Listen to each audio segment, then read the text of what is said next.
On September 5, 2021, Guinea experienced significant political upheaval when President Alpha Condé was ousted in a military coup. In this mobile phone video, the 83-year-old president appears disheveled. He's being detained by the country's special forces.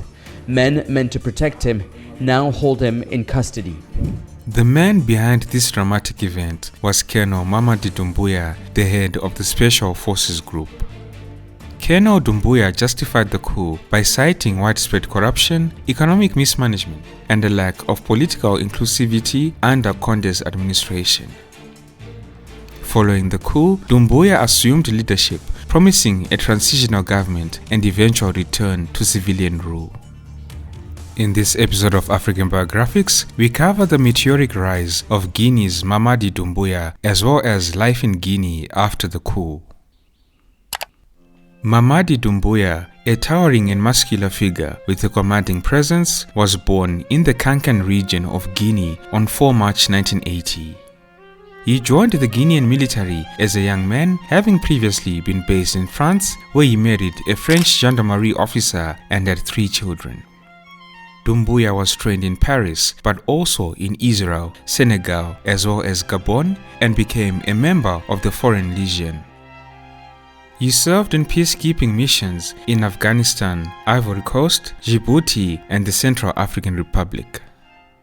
This international experience played a crucial role in shaping his tactical acumen and leadership qualities, and also attracted the attention of the powers that be, including President Alpha Condé. In 2018, Mamady Doumbouya returned to Guinea to lead the Special Forces Group, an elite unit that was better equipped and trained than others in Guinea. This group was responsible for general intelligence services for the nation. The president of Guinea at the time, Alpha Condé, who was already thinking about running for a 3rd term at this point, wanted to turn the Special Forces Group into a Praetorian Guard that would be able to prevent any dissent and ensure his power. The Special Forces Group, which was financed directly by the presidency, was a response to Condé's need to strengthen and professionalize his army. It also received the blessing of foreign partners who believed that this unit would be able to fight drug trafficking and terrorism in Guinea. At this point in the video, I would like to give a little bit more context about Guinea and the then President Alpha Condé. Guinea gained independence from France in 1958 under the leadership of Sékou Touré, who ruled until his death in 1984.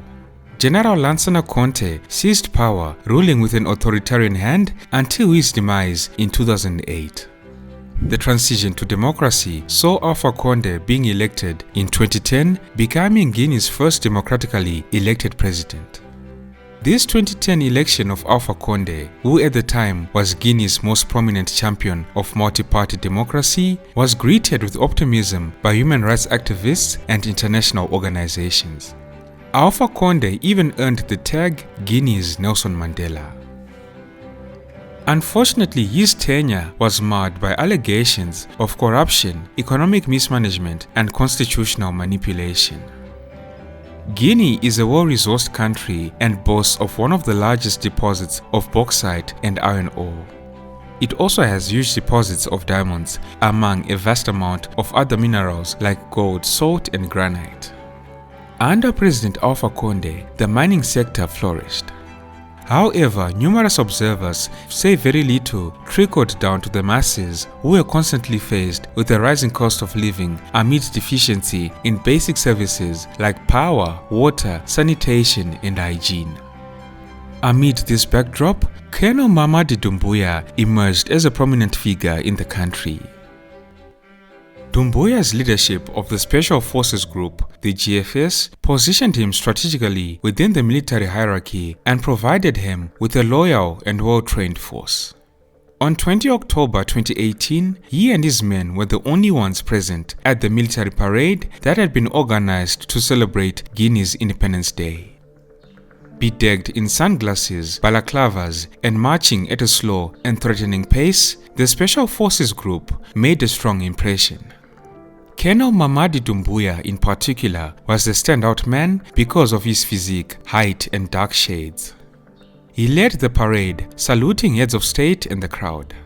Everyone was taking photographs of him and cheering him on. Meanwhile, his group's ranks grew from 200 men to some 500, which was stationed in Kalia in the commune of Forekaya in Guinea. As time went by, Doumbouya's Special Forces Group became better armed, and the colonel himself grew in power and influence.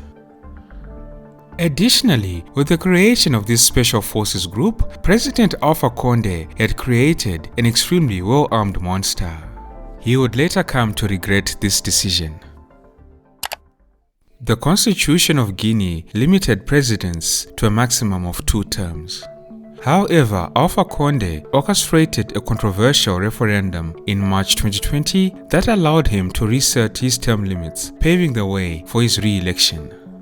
Condé's bid for a 3rd term in 2020 was a significant catalyst for political instability in Guinea, as the move was met with widespread protests and violent crackdowns, further deepening public discontent and eroding trust in the government. Broad sectors of society, as well as members of the international community, questioned the validity of his subsequent electoral victory. At the same time, Guinea's social and economic situation remained dire, and the COVID-19 pandemic further exacerbated the situation. This is all while high-ranking members of the political regime were accused of leading extravagant lifestyles after signing lucrative mining contracts with foreign companies.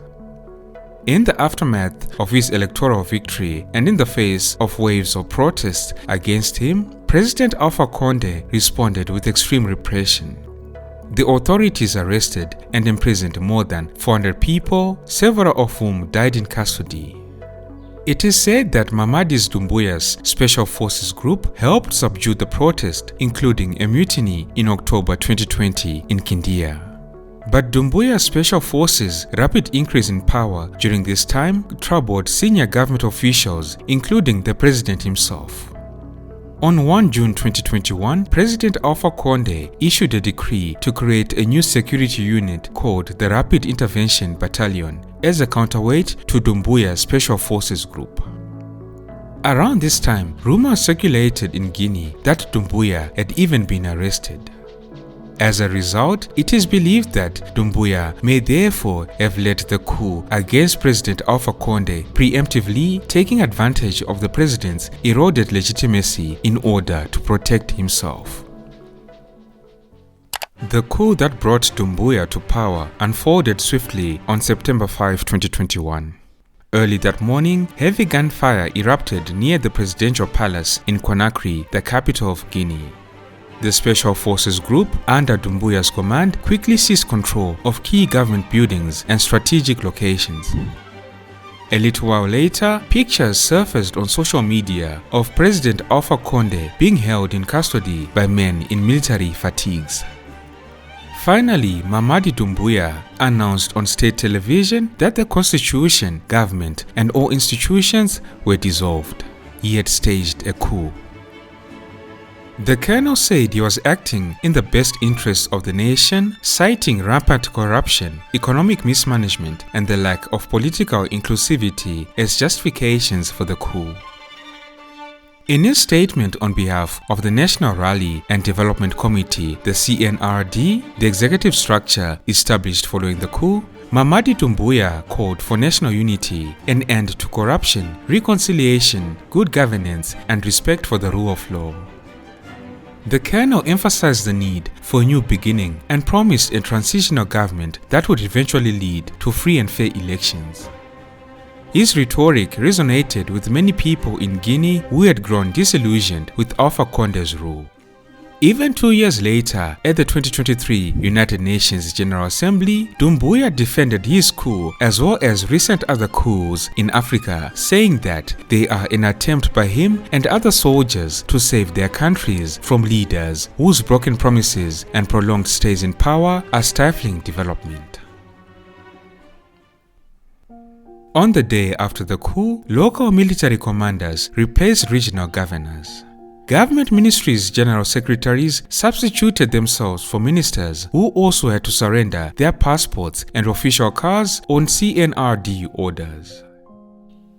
Following the coup, on October 1, 2021, Mamady Doumbouya was given the title of interim president. The international community reacted with a mix of condemnation and cautious optimism. The African Union and ECOWAS condemned the coup and suspended Guinea's membership. The United Nations also called for a return to constitutional order.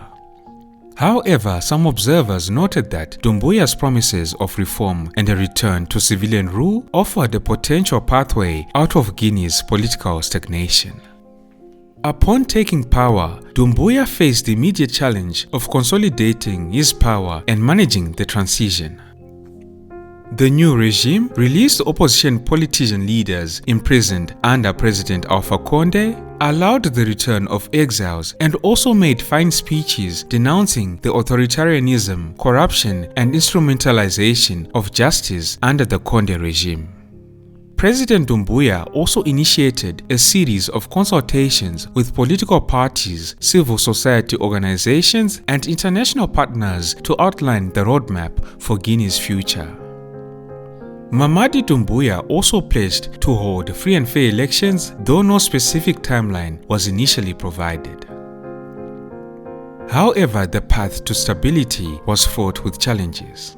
The economic situation remained dire, with high unemployment, inflation, and widespread poverty.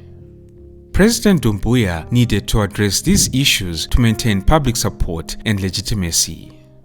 Doumbouya pledged to renegotiate mining contracts to ensure better terms for Guinea and to combat corruption within the sector. Right after the coup, Colonel Mamady Doumbouya moved to co-opt officers from other segments of the armed forces to form the CNRD. As soon as it took power, the CNRD carried out purges, retiring all the generals, some of whom were eventually sent abroad to neutralize them thoroughly, as well as around 1,000 other members of the defense and security forces. Doumbouya's CNRD thus made room, promoting a good number of its members who were colonels to the rank of general. Mamady Doumbouya was himself promoted to general in 2024. The CNRD also quickly reorganized Guinea's army's elite units. It disbanded several of them, then created a new one, the GFIR. As a result, only 2 elite units seemed to remain: Doumbouya's Special Forces Group, which was now a de facto presidential guard, and the GFIR, which was sent to the northeast of the country on the border with Mali with a mission to fight off the risk of terrorism. This also seems like a way of Doumbouya keeping seasoned soldiers of uncertain loyalties far away from the seat of power in the capital, Conakry. In this context, dissent is not tolerated even, or perhaps especially, amongst the CNRD's core members, with an example being that of one General Sadiba Coulibaly, the former number 2 of the military junta who had served as chief of the armed forces between the coup and March 2023, when he was named ambassador to Cuba.